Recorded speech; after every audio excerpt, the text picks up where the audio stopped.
ハイテクなもの iPhone だったりとかっていう中にもこういうクラシックが残ってるのってこの時代までなのかなっていうふうに思ってて、カオスな感じの時代っていうのは今しかないかな。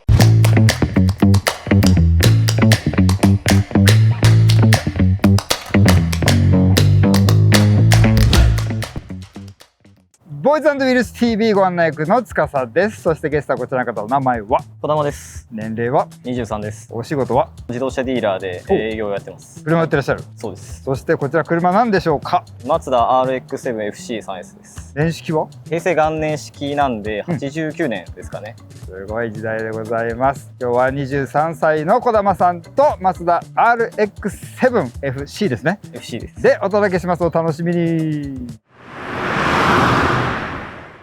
児玉さん、愛車遍歴教えてください。アルトワークスが1代目で、2代目が NA のロードスター、3代目が今この所有している RX-7 になります。鈴木、マツダと刻んできたわけですね。そうですね。なんでこの RX-7FC にしたんでしょうか？幼稚園の頃からイニシャル D を見てたっていう影響が始まりではあるんですけど、大人になって車を選ぶ時に、車だけじゃなくて物とかファッションとかでもそうなんですけど、ちょっと渋いところを選びたいって思ったりとか、ここを選ぶんだって思われたいっていうちょっと邪念的な部分がこの年齢になると混ざってくるかなって思うんですけど、早熟ですね。いいと思います。そうなった時に古いセダンとかそういう車になってくると思うんですけど、子供の時のイニシャル D とかが好きだった自分に見せた時に素直にかっこいいって言ってもらえるかって言われたらそうじゃないだろうなってそう思って、でもそのどっちの欲も満たせるのは FC かなと思って、あえて FD じゃないのを選んだっていうのもありますね。子供の時の子供さんが見て喜んでると思いますか？喜んでくれると思いますね。こんなかっこいい車に乗った大人になりました。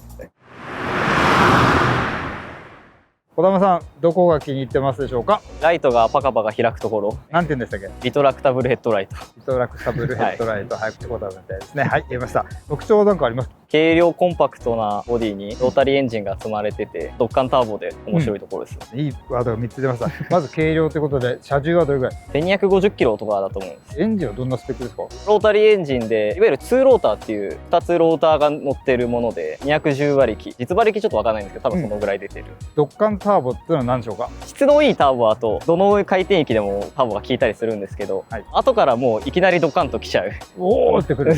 ここはちょっとみたいなとこありますか？本当に燃費がちょっと悪くて。どれぐらい悪いですか？リッターでいうと多分3とか4とか2時間走ると4、5千なくなっちゃう。かなりお高い活気をしつつ走らなければいけない車。それでドッカンターボどんなものか FC 僕初めて乗っています。早速乗ってみましょう。はい、乗り込みました。これ結構低めの位置で低いですよね。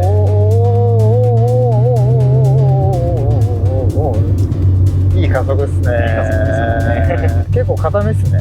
そうですね、ちょっと硬いと思います。もともとですか、これは？買った時から入ってた車庫帳が硬くて、どうですか、ご自分的には気に入ってらっしゃる？硬いの好きなので。確かにこれがふにゃふにゃしてたらね。そうですね。買って1年ちょっとでしたっけ？1年半ぐらいですかね。どうですか、もう完全に自分のものに。前乗ってたのがロードスターっていうのもあって乗りやすいですね。近しいものありますか？同じマツダですか？近いのかなと思います。部品とかちょこちょこ同じのが使われてたり。そうなんですか。ちなみに何ロードスター？ NA っていう方で、一番最初のやつ。そうですね、ユーノスって言われてるやつですね。地形的にも結構近いんじゃないですか？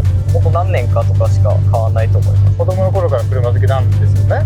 そうですね。始まりがイニシャル D。イニシャル D になっちゃいますね。どの車が好きですか？86が子供の時は好きでしたね。86に乗るとは思わなかった？ 86も欲しかったんですけど、ちょっとパワーのある車に乗ってみたかったので、あとはロータリーエンジン憧れてたっていうのもあったので、その中で探してっていう感じですね。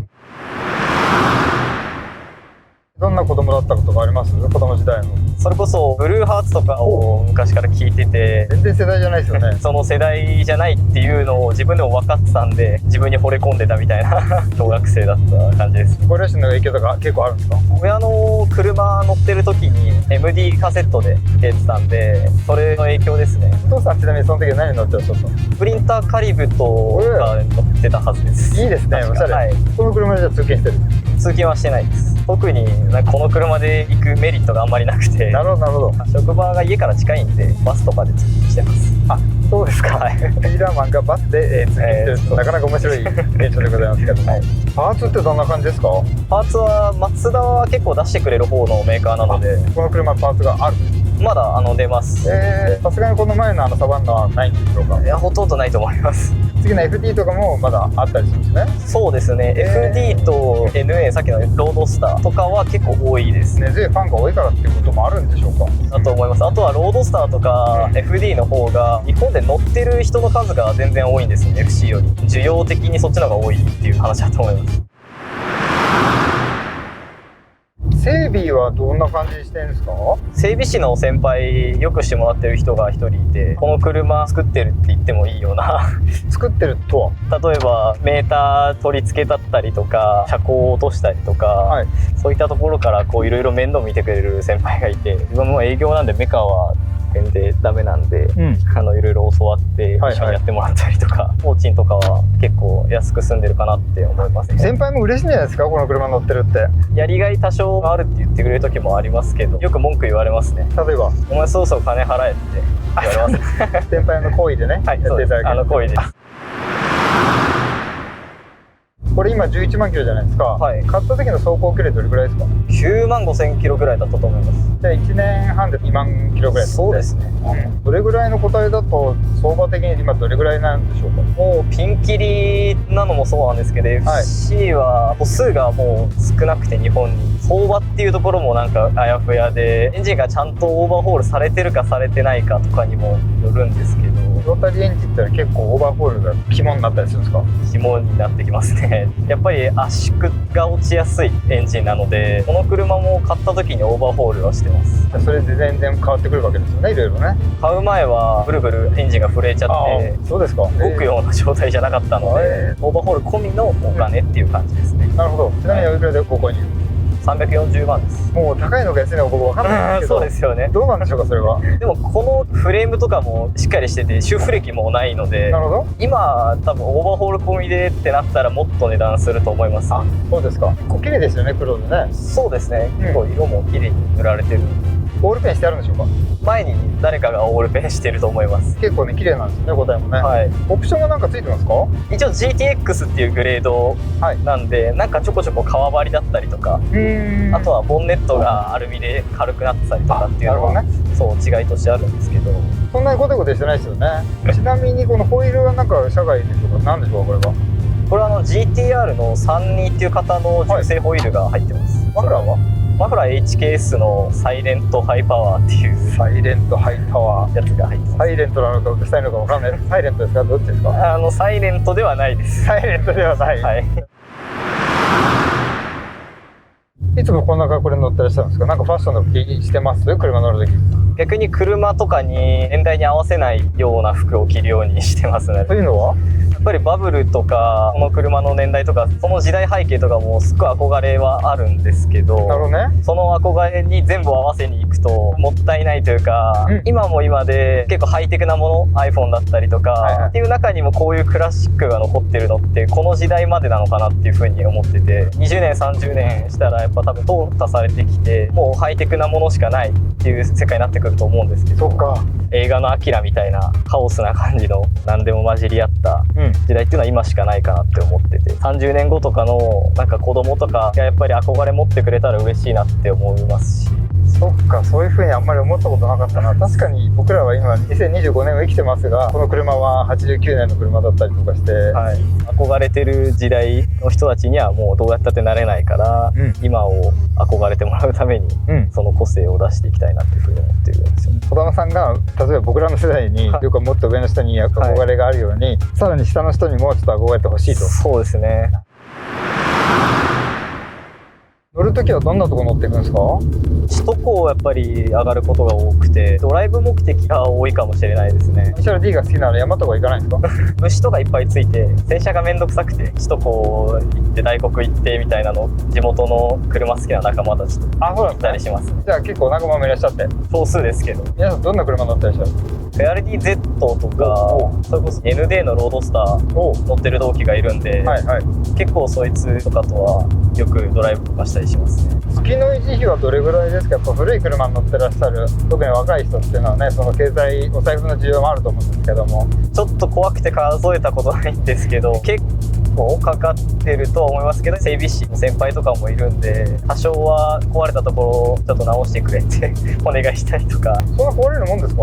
一回ガソリンが思いっきり噴き出しちゃったことがあって、どっから？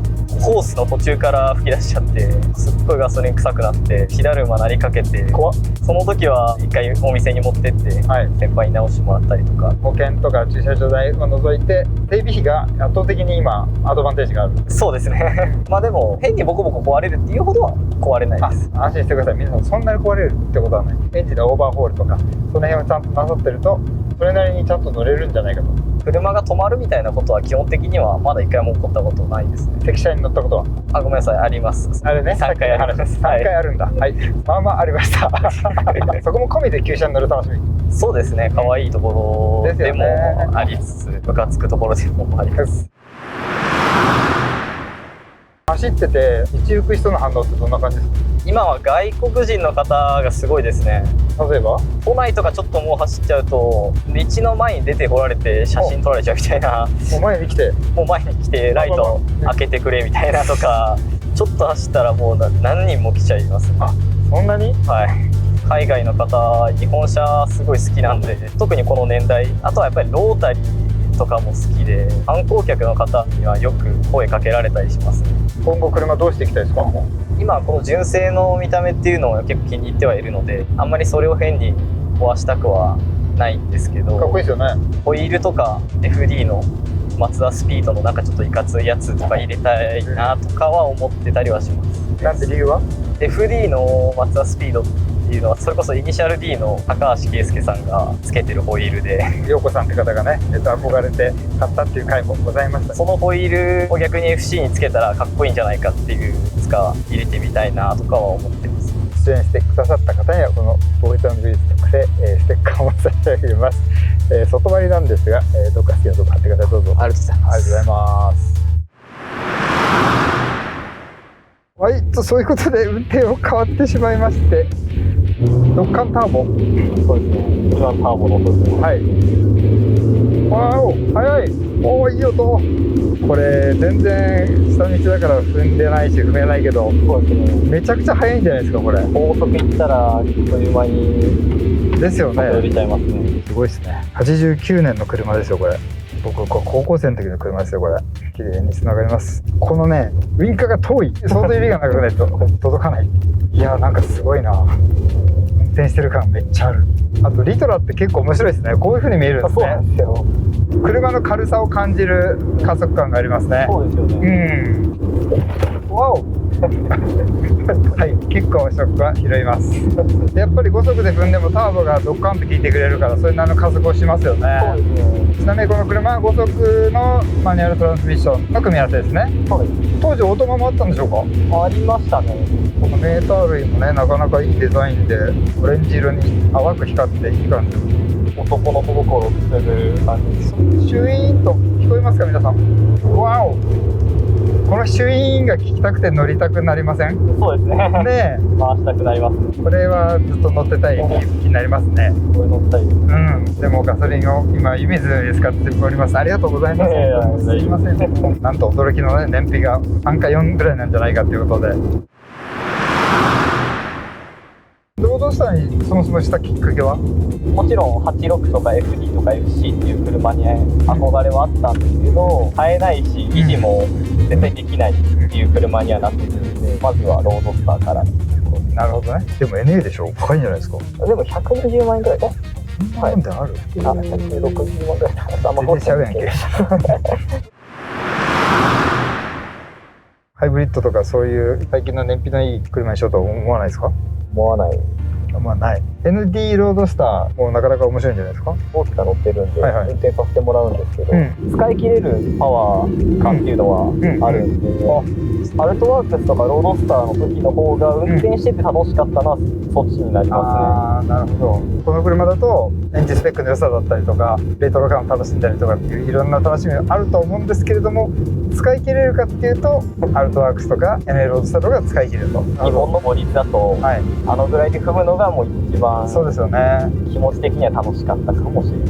この車例えば0100とかね、信号発進とかそこら辺でちょっと加速するぐらいとか合流とかだ相当楽しそうですけど。そうですね。いや勇ましい音がするめちゃくちゃいい車でございました。加速感も最高ですね。ありがとうございます。ここにあるのがいいですね。サイドブレーキも最高でした。はい、戻ってまいりました。すごいですね FC。ありがとうございます。やっぱりね FD には乗らせていただきますけど、1世代前 FC ということでよりワイルド味があってそれで奪還ターボも楽しいしアイポイントも低くて加速も良くてロータリーの音も良くてなかなかの車でした。ありがとうございました。ありがとうございましということで100点満点中マツダ RX-7FC 何点でしょうか。た。100点です。100点。その理由は。自分にはもったいないぐらいかなっていう車だと思うんで、あ、そうですか。維持とか考えても、なかなかこの年齢で持てる車じゃないと思うんで、もったいないと思います。いや、そんなことないと思います。ズバリ最後に FC 乗り続けますか。もちろん乗り続けたいと思ってます。なんですけど、うんやっぱり部品とか財力とかこの先何年経ってもっていうのはもしかしたら厳しいかもしれないっていう風になった時は、はい変に保管とか自分のものってやるんじゃなくてちょっとまあ好きな考え方があるんですけど RX-7 っていうものだけがうん永遠に続いていくもので、はい。自分たちオーナーっていうのはやっぱりその通過点でしかないのかなっていう風に思うので、なるほど。誰か乗れるような人に渡せればなと思います。ということでしっかりと哲学も持っていらっしゃる平成12年12月12日生まれ車の番号も12番の児玉さんでした。今日はマツダの RX-7FC でお届けしました。ボーイズ&グリーズ TV ありがとうございました。またね。